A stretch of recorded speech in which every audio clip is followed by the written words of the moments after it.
What is going on, everyone? Jimmo back in the booth, and today we'll be doing a little repair on this Acura front bumper, which is a pretty typical repair you'll see in a lot of production shops. You'll be doing an awful lot of bumpers and 1-2 panel repairs. So what I'm doing right now is just wet sanding the plastic. So often when you get raw plastic sent up to you, or it comes up from the body area, if there's a scratch that was repaired, I'm not even sure what was on this. I'm pretty sure it was a scratch though. The body man will take a DA to it, to do an electron sander, and buzz it down with something coarse. 180 would be, if you're lucky, 180, and no coarser than that. But what pretty well any dry paper is going to do to raw plastic, it's going to kind of fur it up a bit, so it's standing up. The fibers aren't really laying down smoothly. So what happens is if you just leave it like that and prime over it, your primer kind of has that same look to it, and it's almost like you waste that coat of primer trying to sand that out. So a good practice with raw plastic is to wet sand it first with some 600 to 800 grit paper, and that's just going to smooth it out and make your primer a little bit more effective when you lay it down. So what I'm doing right now is just back sanding everything. So I want to prime over that raw plastic area, and I need to make sure everything around that area is going to be sanded. So we're also going to use this red scuff pad along the edges, and it's going to do the same thing. We could have, of course, just hand sanded everything if we wanted to, but we like to use the DA. You just need to be careful on all the edges, because when you're using a sander, it's easy to burn all of those style lines. You can see right there, I actually sanded. There was a little defect there that was sanded out, but you know, it's very easy to burn those top edges, that little style line that runs down the side of the bumper, about 1.5 inches wide area there, you can see. So the next thing we're going to do is just wash down the bumper, and we're going to treat that plastic, the raw plastic. First we'll wash down with a plastic cleaner and let that flash off real good, and then we're going to hit it with some adhesion promoter. So there's a plastic primer, and that's going to get the raw plastic ready to accept our primer. It'll take about 15 minutes for that to flash off, and you can see that's the look it has right there. And then we're gonna put on a little bit of primer, some 2-part urethane primer. So I've been actually working a lot with some of the UV primer. So this is a little slower than I'm used to, but it's still fairly quick because I'm using a rapid additive in this. So it's about a 20-minute air dry primer from BASF, and yeah, that's gonna get us through this one pretty quick. So I'm actually back at Northumberland Collision again in Coburg, Ontario, and you can see where I'm working right now is actually a prep stall, but these prep stalls, you can actually do a bit of painting in them as well. So we're going to do this entire job in there, so I can give you guys a good look from start to finish on this one. So we've got the first coat of primer on there, and of course we'll need to let that flash off. It usually takes about 5 minutes in between coats. It depends on temperature, humidity, all that kind of stuff. We ended up going with 2 coats of primer on that. It didn't need much filling, but we're going to level it off here anyway.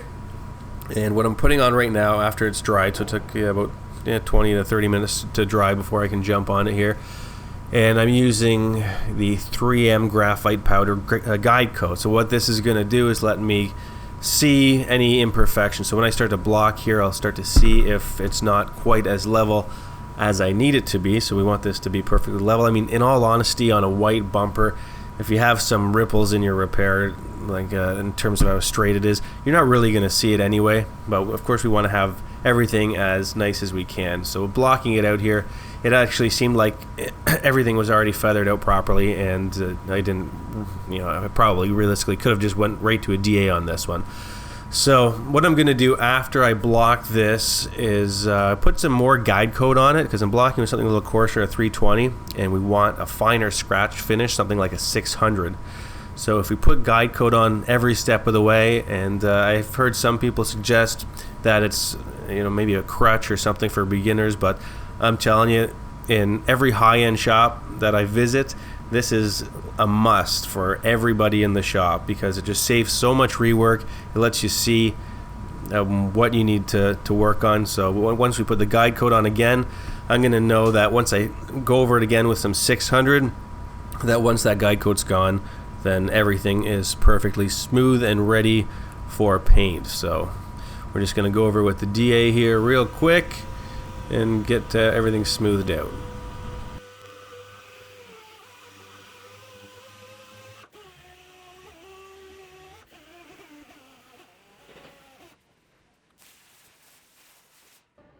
So the last thing we're going to do is get the rest of the bumper ready for clear coat, well, prepped for clear coat to go over it, if that makes any more sense.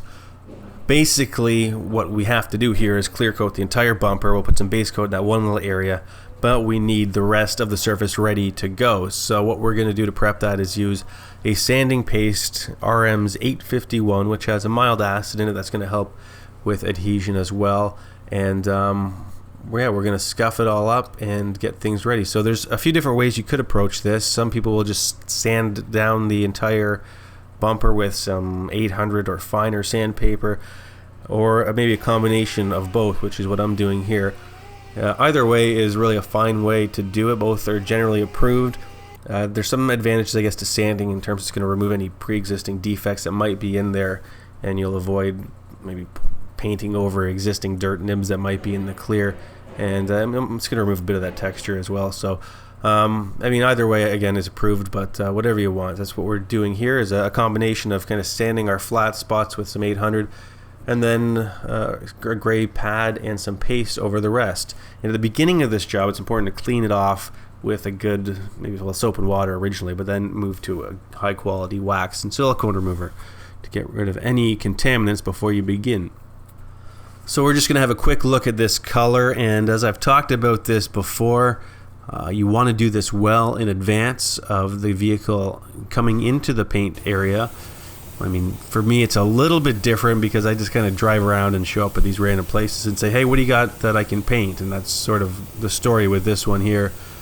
But the Chase man, the regular painter at this shop, had this color all matched well in advance. I just had a quick look at it to see what I thought. But what I'm going to do with this color is do a letdown panel, which is a spray out card that's going to kind of tell me how many coats of pearl I need to get the desired color, because every coat of pearl is going to change it. Being a tri-coat, multi-step, I'll give you a little breakdown of what's happening here. So we're going to put the solid white down first, and as I mentioned I think earlier, I don't like those breakthroughs, the black breakthrough you can see on that stylo line, which we ended up with. Not a big deal because this it's RM solvent base coat. It covers extremely well, so pretty well like one coat of this stuff and it's almost got coverage. But we're going to put 2 coats on and blend this out as we go. So what we're going to end up with here, when we hit it with the light after we get coverage, and I have a little spot over there I noticed that I wanted to just touch up for the customer. So sometimes you run into some existing damage, and if it's not a big deal to fix, you want to repair it. So sometimes if it's in a blend area where it's going to screw up your blend or your color match, then you can't. But anytime I can do a free repair on something I'm already working on, I always try to do that. So that's what we did there.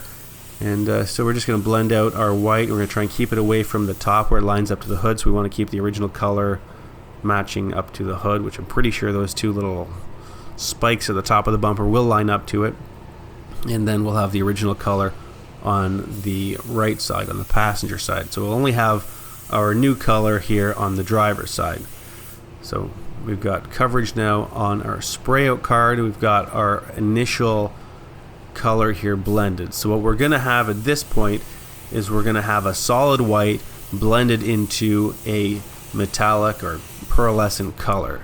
And once we hit the light across it, you'll kind of see it. You'll see all of the sparkles in one area and then no sparkles in the other. So the first thing we want to do, of course, is blend out the first step, and then we'll move on to blending out the second. So here's our light here, and maybe we can get a better visual on what's going on. So we've got sparkles right in the middle there, and then it slowly fades into no sparkles. So no sparkles, sparkles. So that's generally how tri-coat whites will work. I've yet to see a tri-coat white that had pearl in the first coat, but I did actually come across a Porsche color the other day, which was a little bit unique, and it looked like a tri-coat. It had pearl in it, but it was one step pearl white. So it was the only time I've ever seen that, and it kind of freaked me out, but it ended up matching and working well. So I guess you see something new every day. So here we go with the Midcoat, which again is just sort of a transparent color. Well, that's mostly binder with some pearl in it that we're gonna just throw over top of this, but it does have a pretty significant impact on the final result. Especially, you'll notice it changes the pitch, or if you look at it on an angle. Some colors it's more drastic and noticeable on, but sometimes you might not notice it on the face with one coat, but then you look on an angle, that's when you're going to really see it. So with bumpers, of course, you'll be standing back and looking at them, so you want to try and get as close as you can. And application consistency is very important, especially if maybe you're doing a fender here or trying to blend at the same time. You want to make sure you have a similar, or even ideally the same amount of paint going down, well, Midcoat especially, on whatever surfaces you're trying to do all together. So right where it matches up against that fender on the right side there, that's going to be one of the most important parts, that we have good consistency. And we can again check the color to our card, which we'll check to the vehicle to make sure that everything's in sync and we have the color exactly where we want it.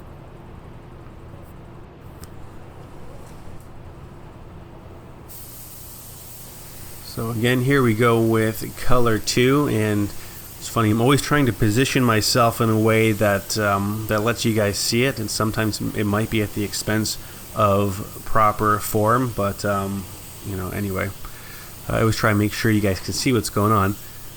We got our second coat on. Again, we're just going to step it out, no different than any other job. Sometimes people are a little intimidated by these tri-coats, tri-coat reds. They're not nearly as challenging, I think, as some people might expect. It's really just you're blending twice instead of once. You got to blend twice. As long as you find you have a pretty good color match to begin with, you're not typically going to run into too much trouble. And I know a lot of guys that work in some of the BMW body shops, and they can probably do these ones in their sleep by now. They see so many tri-coat whites, and of course the matte finishes, they're becoming pretty popular. So I've had to match a few tri-coat white colors, and then on top of it you throw in a different gloss level. So and it's generally not like a matte like an exact formula that you can reproduce. So what happens is the car maybe goes through the wash, certain elements out in the outdoors, and the gloss level will be a little different than from the day they bought it. So you have to match the gloss level as well, different amounts of matting agent, and it can be a bit of a pain sometimes, but that's why they pay us the big bucks, is to deal with these kinds of things. So here we go. We're actually ready for clear coat, and I was pretty excited. I just finally got my hands on this Techna clear coat gun, and I've sprayed it a few times now, and I have been extremely impressed with this gun. What I like about it is it puts on the material wet, like it just hammers it on, and that's what I love in a clear gun. It's just it just throws it on quick. You can move fast while you're doing the job, but it seems like it doesn't have a tremendous amount of fall off. Like there isn't much dry spray surrounding the fan pattern. Everything just goes on wet, and but at the same time it feels like I'm going through less material. At this point I've sprayed, I think, 2-3 jobs with it, and I've let a few other painters try it out so far. Actually, there's one of them right there, the Chase Man. I'll show you one of his jobs in a moment. He was pretty impressed with it. I had another painter that he didn't like having that much material, feel like it was coming out all at once. So maybe different things for different people. I have so many bloody guns. I guess I learned to adapt.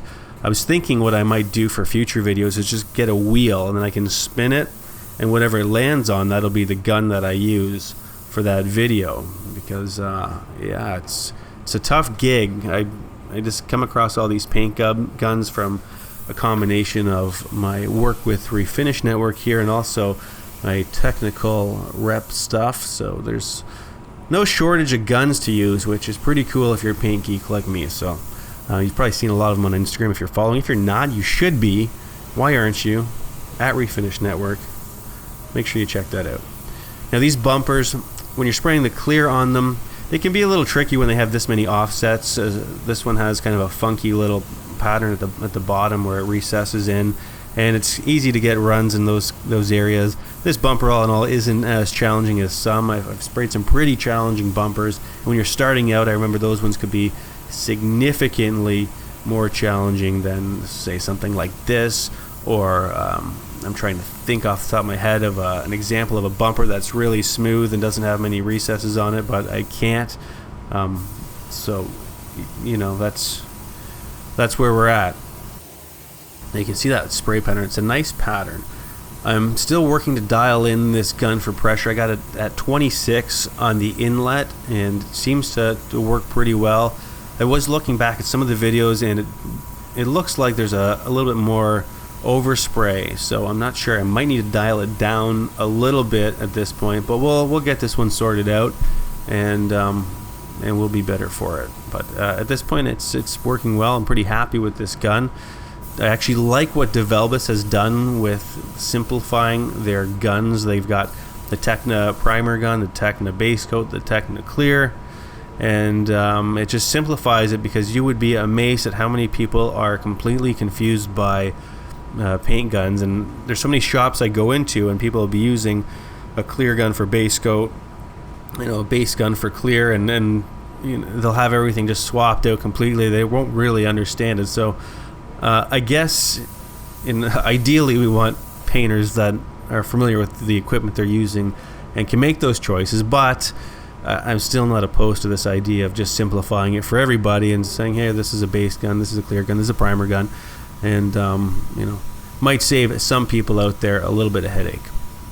So we're just gonna let the chase man here whack on a coat of clear before we depart.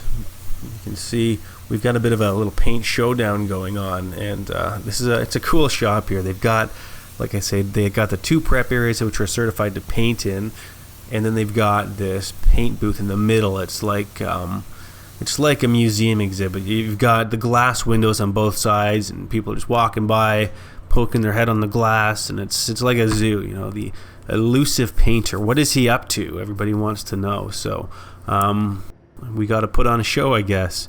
So there's the Chase Man's bumper. And yeah, if you guys want to keep up to date with what I've got on the go, check out Refinish Network on Instagram. Lots of equipment I'm trying to get through and test it. I just got the Wacom TD3. It's in my living room in a box. I'm going to get it to a shop one day soon and try that out, the heated system with the carbon fiber guns and all that jazz. I've got some cool lights, the Luma that mounts on my SATA, so it's like a gun mounted light. All kinds of weird stuff. You can check out again the Instagram page to see what might be coming out. We'll try and get some videos out as soon as I can. But until then, thanks for watching and supporting the channel, and we will see you next time.